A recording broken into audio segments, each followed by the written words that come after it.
D'abord, merci, ouais, parce que pour moi, c'était un vrai plaisir de me replonger dedans ces derniers jours. C'était un beau projet dans mon parcours personnel et artistique. Je ne parle pas tant du résultat que du processus, c'est pour ça que j'avais envie de le présenter, et c'est rare que j'ai eu le temps de le présenter à qui que ce soit. J'ai été invité en 2013 pour l'année France-Vietnam à faire une exposition, une résidence suivie d'une exposition à l'ancien Saigon qui s'appelle Ho Chi Minh Ville depuis beaucoup d'années. L'histoire vietnamienne, je ne la connaissais absolument pas, elle est très complexe, elle est passionnante, elle est pleine de drames et de rebondissements, mais je ne pourrais pas trop la développer là, mais en tout cas je me suis plongé dedans pendant ma résidence, parce que je voulais faire avec ce projet quelque chose enraciné dans le lieu où je débarquais, que je ne connaissais pas du tout, et il ne s'agissait surtout pas d'arriver avec une idée préconçue.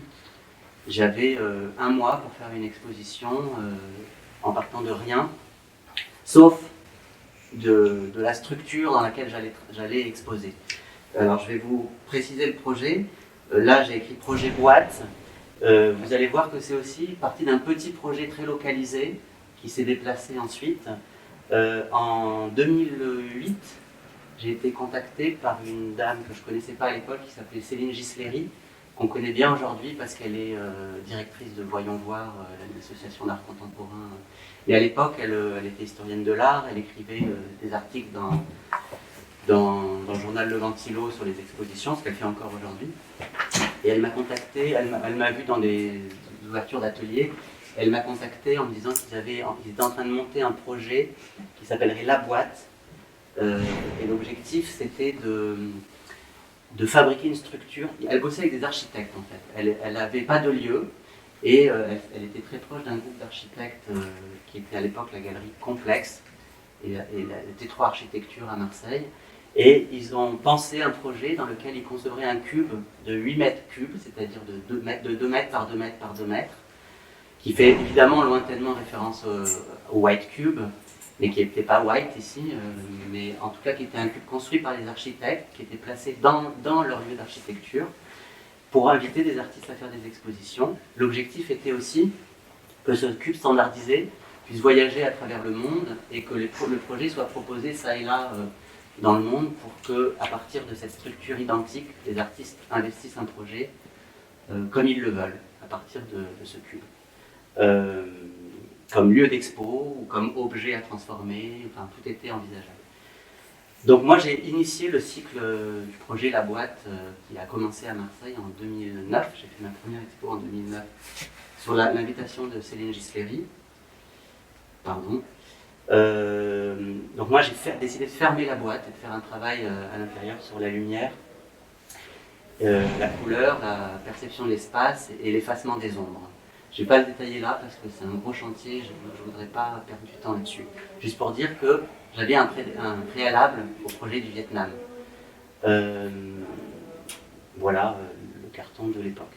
Ensuite, un des architectes qui était Charles Gallavardin est parti vivre au Vietnam avec sa famille et a déplacé T3 Architecture en faisant une aile T3 Architecture Vietnam. Et ils se sont installés à Ho Chi Minh, ville qui est dans le sud du Vietnam. Et quelques années après, il m'a recontacté en me disant « Écoute, je relance le projet boîte ». Entre-temps, il y avait eu 5 ou 6 ou 7 artistes qui avaient fait le projet boîte à Marseille. Mais lui, s'étant expatrié, il voulait prolonger ce projet à l'étranger. Et il se trouve qu'il m'a contacté en 2012 et que 2013, c'était l'année France-Vietnam. Donc il y avait un partenariat entre les deux pays et des rencontres culturelles en tout genre qui se montaient. Et Charles, que voici, a remonté le projet boîte au Vietnam en montant de toutes pièces le projet, en cherchant les partenaires. J'ai relu hier mes mails de 2013, c'était amusant pour préparer la présentation d'aujourd'hui. Et en fait, je ne me rendais pas compte à quel point il avait bossé. C'est-à-dire que j'ai 150 mails où il m'explique l'avancement des contacts avec l'Institut français, avec l'ambassade de France, l'ambassade de la culture. Donc monter un projet, ça se fait, mais il faut se remonter les bras. On trouve des sous, on trouve des financements, mais il faut y aller, quoi. Il ne faut pas attendre que ça nous tombe dessus. Charles, c'est un architecte, passionné par l'art contemporain, mais architecte, et qui avait envie de monter ce projet et de profiter des financements de l'année France-Vietnam pour faire venir 2 artistes français à Saigon, à Ho Chi Minh, pardon, et faire partir 2 artistes vietnamiens à Marseille pour faire un échange à partir de ce projet-là. Donc on a été financé par l'Institut français, aussi en partie par Audi Vietnam, le fournisseur de voitures, qui finançait le projet dans sa partie communication et sa partie... et vous allez voir que ça a de l'importance pour la suite. Donc voilà, je passe un peu vite.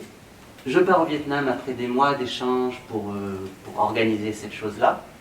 Je pars au Vietnam le 15 novembre 2013 et l'exposition était prévue pour le 12 décembre. Donc ça laisse moins d'1 mois pour penser un projet, découvrir un pays. Donc c'est très très rapide. Une culture que je connaissais absolument pas, j'avais jamais mis les pieds en Asie. Et donc j'étais très enthousiaste et en même temps assez... non pas inquiet, mais dans le questionnement de savoir ce que j'allais trouver et comment j'allais pouvoir monter un tel projet en si peu de temps. Ma première sensation en arrivant à l'aéroport, je me souviens avoir dit dans l'avion, en passant par les yeux par la fenêtre, je leur ai dit, il y a une manifestation dans les rues. C'est la première pensée que j'ai eue. C'était pas du tout une manifestation, c'était le trafic ordinaire de Ho Chi Minh. Et je suis rentré dans un univers qui allait à 200 à l'heure, qui était magnifique, avec plein de contrastes, dont je vous parlerai un peu de différents aspects. Très étranger à ma culture, à mon univers, mais absolument passionnant à plein d'égards. Je vais vous montrer ce petit film qui dure quelques instants, qui plante le décor du rythme qui s'est imposé à moi et de la chorégraphie qui va avec dans ce pays et pour ce projet. Oui. C'est comme ça à tous les carrefours. Et ça a été une des premières fascinations que j'ai eues de ce pays.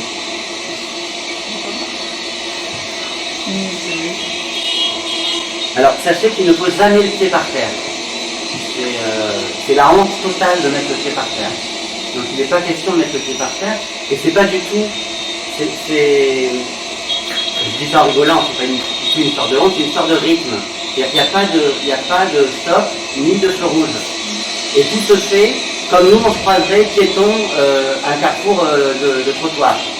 C'est-à-dire qu'ils ne vont pas très vite, mais ils ne ralentissent pas non plus, ils vont à vitesse constante. Et tout s'entremêle. Et ça, c'était vraiment fascinant pour moi, cette découverte de la possibilité que les règles soient différentes. Et pour autant, c'est pas le chaos. C'est juste chacun, par respect de soi-même et par respect de l'autre, trouve un rythme qui lui convient et qui est en harmonie avec l'environnement. Et j'ai pas vu de carte, j'ai vu un carton. Un carrefour, un scooter qui s'est foutu en l'air. Mais gentiment, hein, il y a des biens, mais... Pour dire que j'ai pas vu plus d'accidents là que ce que j'en vois ailleurs. Ils vont pas très vite, mais ça s'entremêle et c'est très chorégraphique. C'est ça qui m'a interpellé au départ. Mais la première réaction, c'était je pourrais jamais conduire ici, je vais me tuer. Et le gars qui m'invitait me disait mais il faut absolument que tu prennes le scooter parce que je logeais à une vingtaine de minutes en scooter, une trentaine de minutes en scooter de là où il y avait l'exposition. Et il fallait absolument que je rentre dans ce fonctionnement et dans ce rythme-là. Donc j'ai fait un tour de moto avec de scooter à l'arrière de la personne qui m'invitait. Il m'a expliqué un peu la base des règles de croisement, de tout ça. Et puis j'ai pris un scooter et je suis parti pour un mois de danse quotidienne. Évidemment, la ville est immense. Il y a 9 millions d'habitants et à peu près 9 millions de scooters. Donc il faut déjà se repérer. J'avais pas de smartphone. Hein. J'avais pas de smartphone, j'avais un téléphone qui peut-être prenait quelques photos, de très mauvaise qualité, mais pas de map par exemple sur mon téléphone. Donc j'avais cette carte dans laquelle je gribouillais tous les endroits qui m'intéressaient, que j'avais envie de découvrir, et je passais mon temps à me faufiler dans les rues avec la photo de la carte sur mon téléphone pour... Bon, il se trouve que j'avais un laissez-passer aussi, ça je ne vais pas trop m'étaler là-dessus, mais j'avais une petite fille qui avait 6 mois à l'époque, qui est venue avec ma compagne et moi au Vietnam. Donc elles ont beaucoup fait leur vie. On a été pas mal ensemble. C'est vrai que partout où j'allais avec elles, ça m'ouvrait des portes parce que les enfants blancs sont pas du tout connus et du coup j'avais une fascination réciproque à cette rencontre. Donc ça m'a ouvert beaucoup de portes. Mais dès qu'elle était plus là, c'était pas du tout pareil. Pas du tout la même accueil. Il se trouve que bon, j'ai pris un peu le pli à la mode vietnamienne et on a fait quelques voyages ensemble, mais après je me suis retrouvé assez seul dans mon projet. Il se trouve que... oui, j'étais fasciné par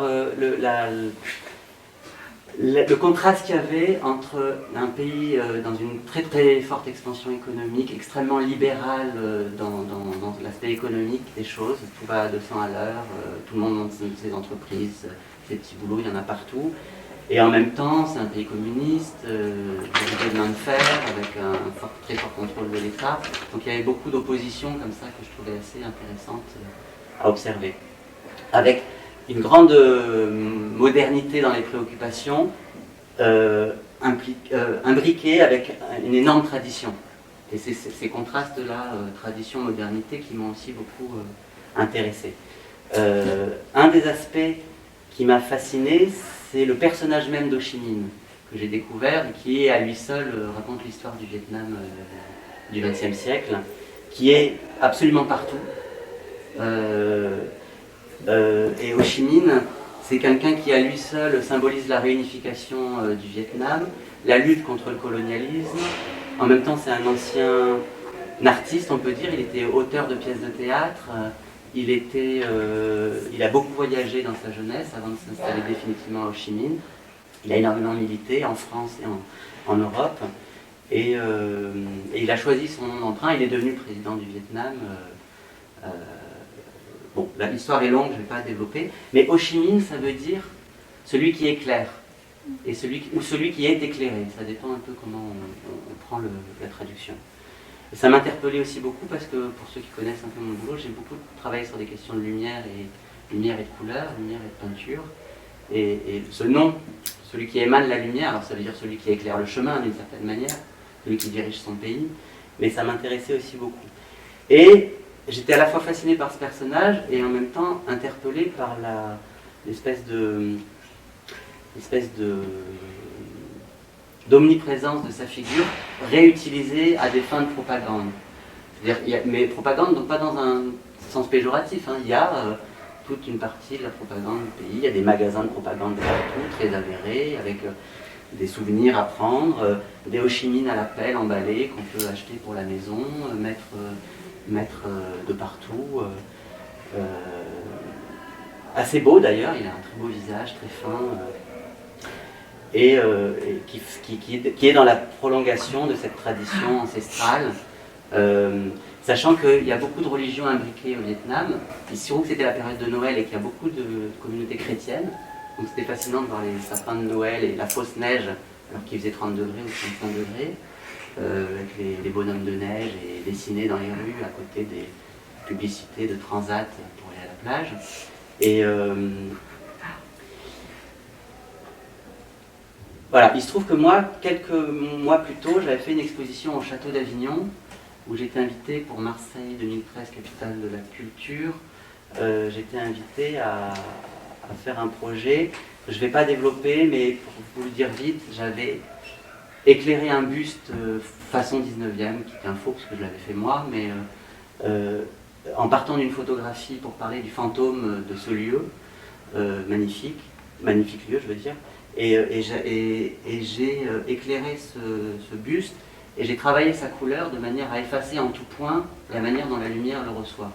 Donc j'ai fait une opposition de couleur, de manière à ce que le buste disparaisse. Et donc du coup émaner de ce buste une espèce de lumière et devenir un réel fantôme, qu'on pouvait faire apparaître en négatif à l'envers quand on coupait la lumière. Donc il y avait ce jeu-là. Je sortais un peu de ce projet qui m'avait pris beaucoup de temps.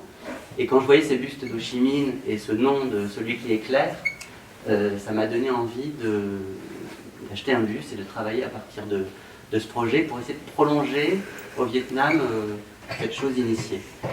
faut que j'accélère. J'étais aussi fasciné par les autels aux anciens. Ils ont aussi énormément d'autels en hommage aux ancêtres. Et ils ont un rapport à leur mort au pluriel, qui n'est pas du tout comparable à celle qu'on a en Occident. Et je m'intéresse aussi beaucoup dans mon boulot à des questions de mémoire en tout genre. Et le rapport à la petite composition familiale qui est dans toutes les familles, avec de l'encens, les photos des ancêtres, éventuellement les photos d'Ho Chi Minh, des compositions florales, tout est très raffiné. C'est toujours très présent, et j'avais envie de partir dans le projet boîte sur quelque chose qui aurait à voir avec une installation de composition qui serait sur un lieu un peu mémoriel, un peu transposé par rapport à ce que je comprenais. C'était pas encore très clair, mais les choses s'opéraient progressivement la première semaine de rencontres où je me baladais partout, entre cette culture que je découvrais, ce que j'observais, ce que j'avais envie d'en saisir pour faire une proposition dans cet endroit. C'est marrant parce qu'on voit par exemple là qu'ils doivent mettre de l'encens parce que l'encens c'est ce qui monte vers les ancêtres, et c'est ça qui fait perdurer leur mémoire et qui fait vivre les ancêtres. Et s'il n'y a pas de descendance, c'est un drame absolu parce qu'il n'y a personne pour évoquer, pour raviver l'âme des ancêtres. Et parfois, au lieu de l'encens, c'était une clope qui était plantée dans le truc et qui fumait pareil, ou des fruits. J'aimais beaucoup l'imagination et la liberté avec laquelle ils revisitaient cette culture traditionnelle. Et ce qui était fascinant, c'est que ce soit dans les maisons les plus riches, les plus ornées, ou les lieux les plus pauvres, les plus bricolés, il y avait toujours un hôtel. J'aimais beaucoup les endroits très bricolés. Ça, c'était dans un endroit un peu retiré, et la personne s'était fait un hôtel de briques et de broc à partir des récupérations. Et il y avait le même engagement, c'était même encore plus beau, encore plus touchant de voir ces lieux sans moyens.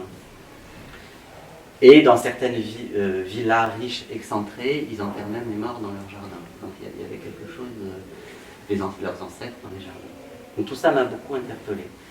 Donc on a remonté la boîte, parce qu'on l'a ramenée, on l'a amenée dans ce lieu qui était une galerie, un nouveau lieu pluriel qui faisait à la fois des concerts, des lieux d'exposition, qui avait été le partenaire trouvé par Charles pour planter la boîte et faire le projet.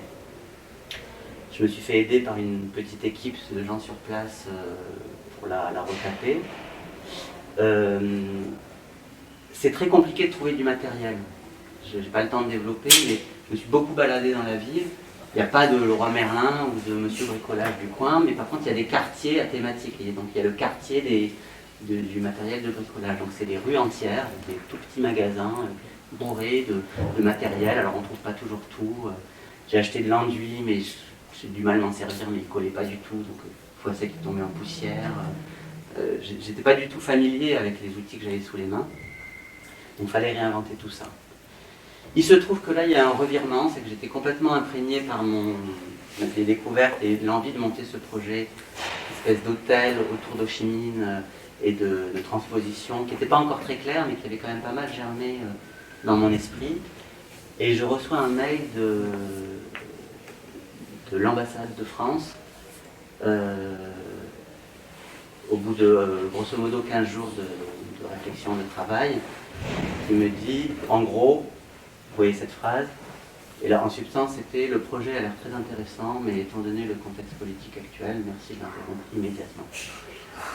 En bon langage diplomatique. Donc c'est pas les Vietnamiens, c'est l'ambassade de France, qui était partenaire avec l'Institut français, qui a eu vent de mes recherches en cours, et qui en gros me fait comprendre qu'il est impossible d'utiliser le buste d'Ho Chi Minh, quel que soit ce qu'on va en dire.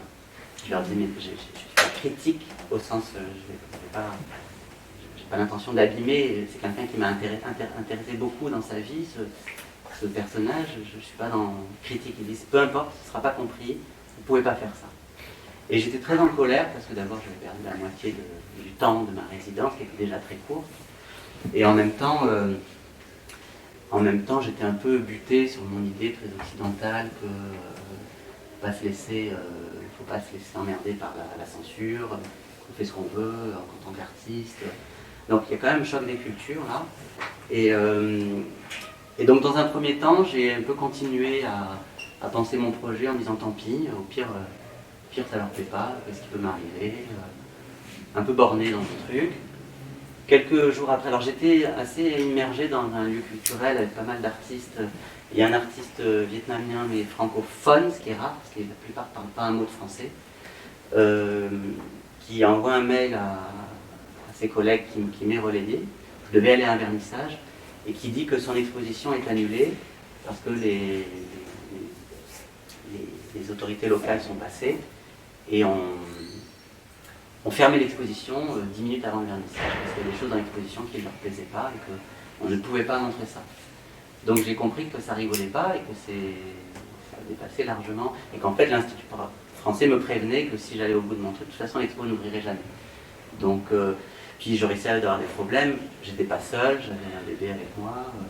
Donc à un moment je me suis dit allez, arrête de jouer au Ranger, c'est très mal passé. Comment tu pourrais utiliser cette chose-là ?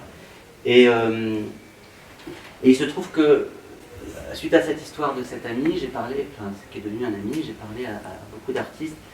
Beaucoup m'ont parlé de leur expérience de censure et plusieurs m'ont dit qu'ils reçoivent des lettres avec des argumentations qui leur disent un des motifs de censure qui revient régulièrement, c'est le bien et le mal ne sont pas clairement identifiés. On ne peut pas montrer ce travail parce que le bien et le mal ne sont pas clairement identifiés. J'étais très interpellé par cette phrase qui a peu de sens par rapport à comment nous on approche les choses et en même temps force est de constater que ça revenait régulièrement. Et en même temps je me suis dit moi je fais un travail sur la couleur, sur la lumière, ça fait des années que je travaille sur des nuances et là on me demande de dire qu'est-ce qui est bien, qu'est-ce qui est mal. Donc vous êtes dans une opposition assez manichéenne, enfin que moi je percevais comme très manichéenne et je me suis dit bah mon sujet ça devient ce projet-là, ça devient cette histoire de qu'est-ce qu'on fait quand on doit répondre à une censure, à un moment où on est coupé dans son élan. Et alors que je n'avais pas du tout un projet politique au départ, paradoxalement, alors que je m'intéressais au buste d'Ho Chi Minh, je me suis retrouvé à devoir faire une réponse politique sans que ça se voie, ou en tout cas sans que ça soit censuré. Donc ça a été la manière que j'ai trouvée pour rebondir sur cette histoire. Donc, je suis reparti d'un projet de biface que j'avais fait l'année d'avant et que j'ai déployé et que j'ai poussé à l'extrême. Pareil, là je ne peux pas développer, mais vous comprendrez. Et j'ai fait des simulations, on parle de méthode, donc j'ai fait des simulations sur mon ordinateur par rapport au cube, de comment je pourrais imaginer une forme abstraite, passe-partout, qui fasse de mal à personne en apparence, mais qui puisse me permettre de répondre à cette question-là de ce que je comprenais comme une pensée un peu manichéenne sur le bien d'un côté, le mal de l'autre. Et donc j'ai fait ces schémas, j'étais dans ces magasins de bricolage, j'ai parlé avec les mains, avec les gens, pour leur expliquer quel pinceau j'avais besoin, quel panneau de bois. Je vous passe les détails, mais c'est un aspect très passionnant et marrant et un peu effrayant de ce genre de résidence aussi. Je ne parle pas un mot d'anglais ni un mot de français, donc pour moi évidemment pas un mot de vietnamien. Donc là, j'ai mis une demi-heure avec ce type-là, qui était adorable, mais on ne se comprenait pas, après avoir vu 15 magasins différents, parce que dans son magasin, je voyais des planches qui semblaient correspondre à ce que je voulais, suffisamment fines pour pouvoir se plier, pas se plier, mais se courber. Et une fois qu'il a compris quelle planche je voulais et que j'ai pu le payer, je lui ai dit, mais maintenant, il faut que je les déplace, comment je fais pour les amener dans mon lieu où j'étais à 15 km de mon lieu d'exposition. Et donc, pareil, 3/4 d'heure de discussion avec les mains pour qu'ils finissent par me comprendre et m'amener un type que je paye évidemment pour qu'il puisse transporter dans son scooter à 3 roues. Donc on part en ville, moi je suis derrière avec mon scooter, je le suis. Alors ce qui est marrant c'est que quand tu leur dis je vous suis, ils te disent oui, oui, oui, puis ils tracent et ils t'attendent pas. Et sans doute par défaut de communication, mais c'est comme ça que j'ai vécu les choses. Et donc je me suis paumé un paquet de fois en suivant des gens. Et voilà, j'arrive là et je mets en forme le projet que j'avais en tête, que j'avais monté virtuellement. Donc là on est dans la réalité, je courbe mon bois, je cherche à créer une pointe au milieu, une courbe, créer une infinité de nuances de la lumière qui va pouvoir diffuser dans cet endroit. Et je décide, donc là j'ai été aidé par un expatrié local, artiste qui était très chouette, qui m'a beaucoup aidé sur le projet.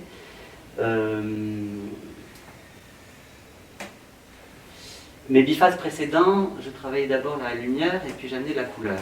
Et c'est par la couleur que je crée l'effacement du volume. Là, j'ai décidé de procéder à l'inverse, c'est-à-dire que j'ai décidé de partir en noir et blanc.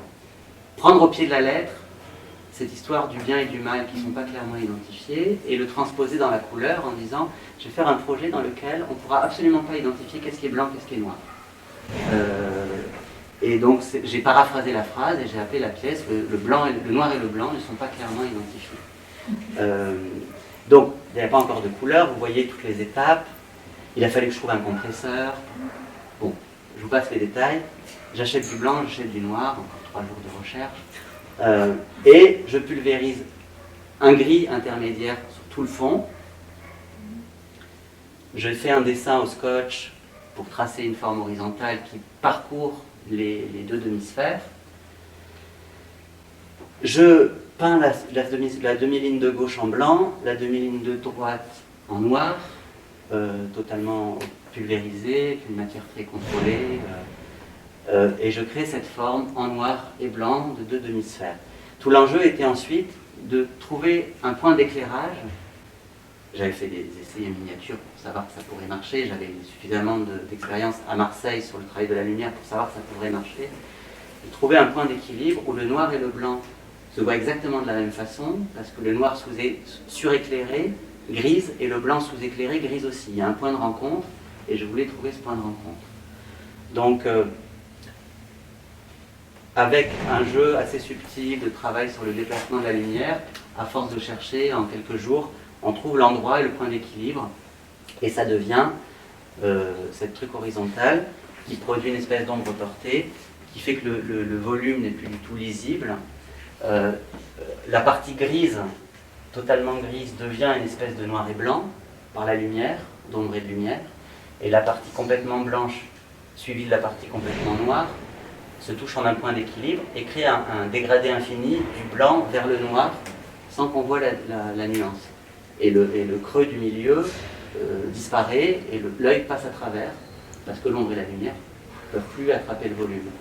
Donc, dans cette ligne-là, pour moi, il y avait une réponse à ce noir et ce blanc pas identifié, à ce bien et ce mal pas identifié. C'était assez facile d'une certaine façon, mais j'avais envie de trouver une forme.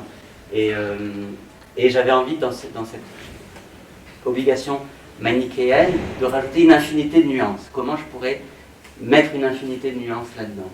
Donc ça a été ma proposition plastique, une peinture dans laquelle on rentre physiquement et où on la voit de loin, qui était présentée dans l'exposition. Donc ça a été un gros boulot de mise en œuvre, ça a été beaucoup de travail assez speed, parce qu'il me restait que 2 semaines pour penser et réaliser la pièce. Et à côté de ça, alors quand on rentrait dedans, on pouvait couper la lumière et avoir un moment de réalisation du noir et du blanc, mais pas forcément, parce que quand on est dedans, on est tellement immergé qu'on ne se rend pas bien compte. À côté de ça, j'ai visité le musée de la guerre, j'étais intéressé par l'histoire du pays, et assez fasciné par certaines images. C'est toujours la question de la censure qui me questionnait. Là, je vois du côté américain tous ces gens qui ont brûlé leur carte d'enrôlement dans l'armée et qui ont refusé d'aller se battre à la guerre du Vietnam, et ça j'en vois beaucoup dans le musée, là-bas. Je prends ces images, je suis très, très choqué et interpellé par cette image qui a fait le tour du monde du moine qui s'appelle Tish Kwangjuk, qui s'est immolé par le feu en 1963 pour protester contre les mauvais traitements infligés aux bonzes du Vietnam du Sud par le président pro-américain. Et cette scène a abouti à la mort du président finalement qui a été assassiné et a contribué à ce qui s'est passé par la suite. Donc tout ça mis bout à bout, c'était que des histoires de... On adhère ou on n'adhère pas, on s'oppose ou on ne s'oppose pas, on suit ou on ne suit pas. Donc ça m'intéressait qu'il puisse y avoir des images de ça ou des dessins de ça en contrepoint de cette abstraction soi-disant d'art optique qui n'avait aucune portée politique pour celui qui le regarde au premier degré. C'était une pur plaisir oculaire, mais en même temps, moi, je savais que je l'avais fait en réponse à ce manichéisme qui s'était opposé par la censure. Dans cette image, par exemple, j'étais frappé par l'arrière-plan. Je pensais à une phrase de Francis Bacon qui disait « Je préfère peindre le cri plutôt que l'horreur ». Et j'ai recadré sur le haut. J'ai fait une série de dessins, d'effacements, de photographies qui produisent du négatif que j'ai exposé, donc d'après les photos des gens qui brûlent leurs cartes, donc d'opposition, et que j'ai mis en face dans la boîte. Que j'ai dû chercher un encadreur. C'était très marrant de voir ce qu'ils encadraient, pour pouvoir mettre mes dessins, donc là, je ne passe les détails. Ça a donné ça, et ça c'était en confrontation avec la boîte, l'exposition, le carton d'invitation que je voulais. En confrontation, c'est-à-dire c'était en dehors de la boîte? Oui, c'était complètement en dehors de la boîte, parce que la boîte était dans le lieu d'exposition, les murs étaient tout vides, mais je les avais mis en face à face sur le mur opposé à la boîte. Une dernière chose qui a été intéressante dans le genre qui m'a un peu coupé net, moi je voulais volontairement mettre cet arrière-plan de la photo où on ne voit pas le bonze mais on voit le regard sur le bonze comme carton d'invitation, le petit détail que personne regarde, avec la stupéfaction. Et il se trouve qu'on était sponsorisé par Audi sur la communication, et là il s'agit d'une Austin Westminster, qui est une voiture qui n'existe plus, derrière, et pas d'une Audi. Et donc le gars de Audi a dit « Moi, si vous mettez ça en cartonisation, je finance pas l'exposition. » Donc voilà comment l'enfant se retrouve. Ça aurait été une Audi, c'est super, mais moi je suis Audi, je ne peux pas financer notre bagnole. Elle n'existe plus depuis 30 ans, la bagnole, c'est pas grave. Donc j'ai dû, là encore, ma réponse a été « Ce sera ça le carton d'invitation. » Au lieu de ça. Voilà, je pourrais développer, mais je ne vais pas le faire, juste pour vous dire que le jour du vernissage, on m'a dit il y a certaines personnes qui vont rentrer, je te ferai un signe de loin. À eux, tu leur racontes que la lumière et la couleur, et aux autres, tu racontes ce que tu veux. C'est ce que j'ai fait. Les personnes en question ont un peu tilté sur les dessins, mais comme ils étaient un peu mal foutus, un peu pas très clairs, un peu pas très directs, ça s'est bien passé. Et l'expo a pu se tenir, et je suis arrivé à temps. Voilà, ce projet.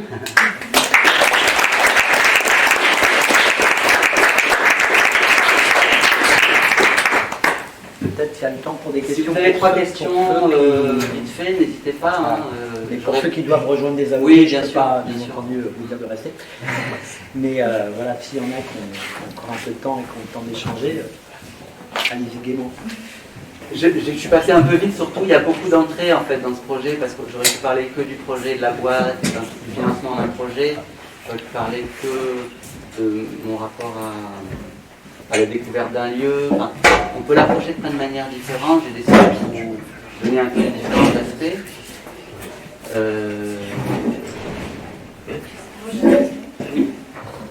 Tu disais que tu étais partie de 2 projets que tu avais déjà fait avant, que tu avais choisi d'aboutir différemment.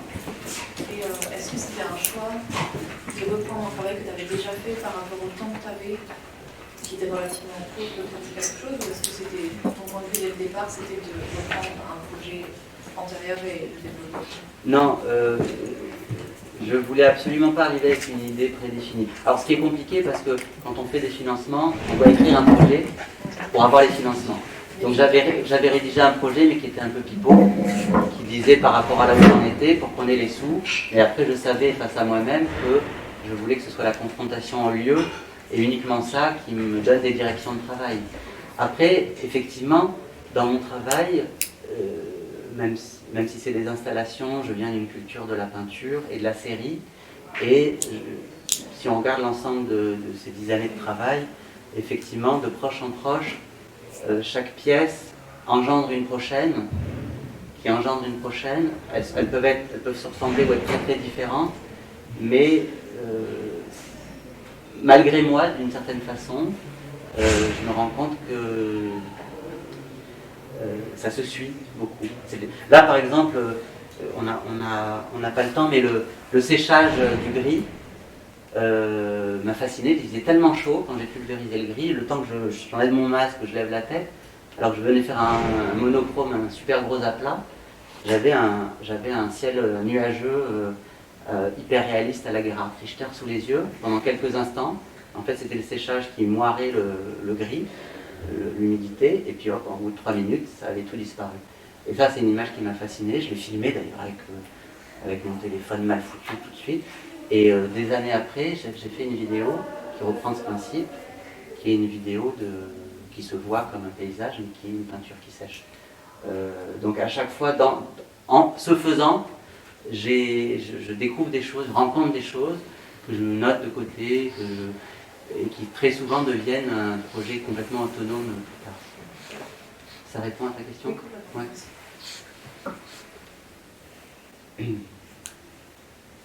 D'autres questions? Ou remarques, hein, pas obligé de des questions, c'est juste... Qu'est-ce qu'elle est devenue après cette boîte, du coup? La boîte, physiquement, je ne sais pas. Les éléments que j'avais mis dedans ont été détruits. Ah, d'accord. Et par contre, il se trouve qu'elle m'a un peu manqué, parce que et que je l'ai refaite en miniature à l'atelier quelques temps après. Donc ça, c'est grand comme ça. Je l'ai refaite à l'atelier parce que j'ai éprouvé le besoin de garder quelque chose de cette expérience physiquement à l'atelier. Et ce qui est marrant, c'est que souvent on fait les maquettes d'abord et ensuite on détruit les maquettes pour faire le projet en grand, et là c'est l'inverse qui s'est passé.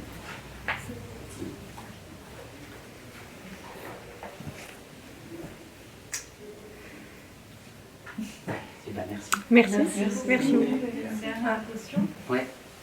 La courbe du bois, est-ce qu'il est vraiment courbé ou c'est une illusion d'optique? Est-ce que quoi? La courbe du bois qui paraît rond et profond, est-ce que c'est une illusion d'optique qui est aussi créée avec les chaleurs et la lumière ou vraiment Ah non, l'idée c'est vraiment de courber le bois. Là c'est des panneaux de bois très fins de 3 mm que j'ai courbés de manière à ce qu'ils se rencontrent sur la pointe. Alors la pointe, je l'ai aiguisée pour que ça, j'ai biseauté à 45 degrés, même plus qu'à 45, de manière à ce que ça se rencontre en un point. Il ne fallait pas qu'il y ait un arrondi au bout. Il fallait qu'il y ait l'ombre et la lumière sans aucune possibilité de nuance, donc aucun arrondi au bout. Et après, pour que je puisse mettre du vrai blanc, du vrai noir, et que ce soit uniquement le jeu de la lumière et des arrondis qui distribuent différemment les ombres et les lumières, qui fassent la rencontre du noir et du blanc. Trouver ce point d'équilibre où le noir se voit comme le noir.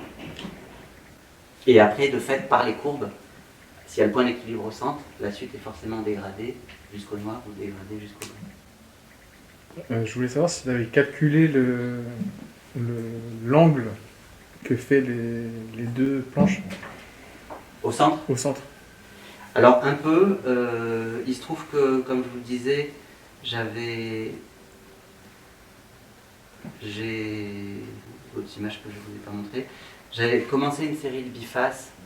Ça a été exposé au 104 et ça a été une pièce qui a été achetée par le Frac Paca depuis et qui m'a valu une résidence aux États-Unis. C'est-à-dire que 6 mois après le Vietnam, je partais à côté de New York faire une résidence dans la fondation Joseph et Annie Albers. Je vous encourage à regarder Joseph et Annie Albers. Peut-être plus Annie Albers aujourd'hui d'ailleurs que Joseph. Les deux étaient très connus à l'époque. Pour moi, Annie, qui fait du tissage, a ouvert beaucoup de choses. Joseph aussi, mais je trouve que aujourd'hui ça pourrait vous parler plus du travail de elle que de lui. Il y a une grande exposition, non? Il y a une grosse exposition. À Paris, là, ouais, il y en a tout le temps partout. Mais moi j'étais à la fondation qui organise cette exposition. Juste pour te dire que j'avais initié l'année précédente ce travail sur les bifaces. Là pareil, le volume va jusqu'en haut. Et Et le carré n'existe pas. C'est l'image d'un carré, c'est pas un carré. Le carré existe que dans votre œil. Dans la réalité, c'est un angle qui vous vient dessus. Sauf que c'est pas du noir et blanc. J'avais pas fait de noir et blanc. Mon objectif, c'est de poser la lumière, créer un contraste, ombre-lumière, et ensuite de venir appliquer de la couleur dans l'ombre et appliquer de la couleur dans la lumière. Non pas pour représenter un volume sur un plan, comme je l'avais fait depuis des années en faisant de la peinture figurative, mais pour représenter le plan sur le volume, c'est-à-dire pour inverser la chose et faire en sorte que faire l'image d'un monochrome. C'est pas un monochrome, c'est un bichrome. J'ai pas l'autre image là. Si on passe devant la lumière, on se rend compte que c'est un bleu grisé très foncé qui est dans la lumière à gauche et dans l'ombre, ou l'inverse pardon, de l'autre côté c'est un bleu extrêmement clair et couche après couche, glacis après glacis, je trouvais le point de rencontre pour que deux couleurs qui n'ont rien à voir l'une avec l'autre en termes de valeur se retrouvent à se voir de la même façon. Donc en fait pour moi c'était sous un jeu d'art minimal et de référence à l'art minimal, à Malevich, à Albers, à tous ces gens-là, et à l'art concret. J'ai exposé quelques années après au musée d'art concret à Montsertou. Sous ce jeu-là, visuellement, ça n'avait que toutes les préoccupations de ce qui m'intéressait en fait fondamentalement dans la peinture, c'est-à-dire le réel et le réalisme. Comment en apparence, en étant abstrait et minimal, mettre en avant des problématiques de présence et d'absence, de représentation, non pas d'une image, mais représentation du plan, représentation de la couleur. Là, c'est pas un monochrome gris, c'est l'image d'un monochrome gris. C'est pas un plan, c'est l'image d'un plan. Cette couleur n'existe pas en vrai, elle existe dans votre œil. Je pose la question de qu'est-ce qui est vrai, est-ce que c'est ce qu'on voit ou est-ce que c'est ce qu'on mélange sur la palette.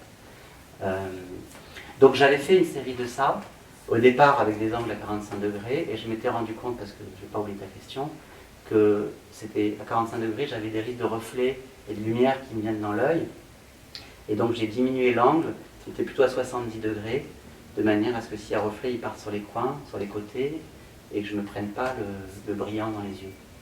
Parce que c'est des peintures extrêmement mates, qui doivent être extrêmement mates, parce qu'elles doivent ne s'exprimer que par la couleur, et surtout pas par la brillance. Si elles s'expriment par la brillance, le volume ressort, quelle que soit la justesse de mes couleurs. Voilà. Donc j'avais une petite expérience de ça, depuis un an, je bossais là-dessus à l'atelier.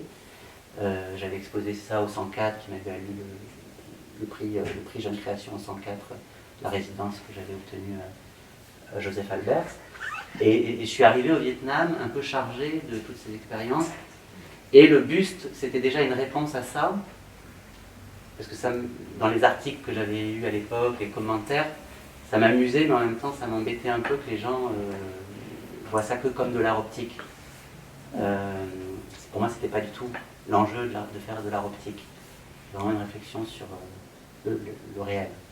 Et donc, j'avais transposé cette chose minimale, abstraite, dans le buste du château d'Avignon, parce que là, il n'y avait pas de doute sur le fait que c'était un fantôme. Pour moi, c'était déjà un fantôme. C'était un corps qui ne prend pas la lumière, condition qui ne peut pas être accessible, ni au regard, ni à la lumière. Et donc, j'avais transposé ça du côté du buste. Alors là, c'était clair. Et quand je suis arrivé au Vietnam, je venais de faire ces deux expériences. Et ça a produit ce que je viens de vous dire.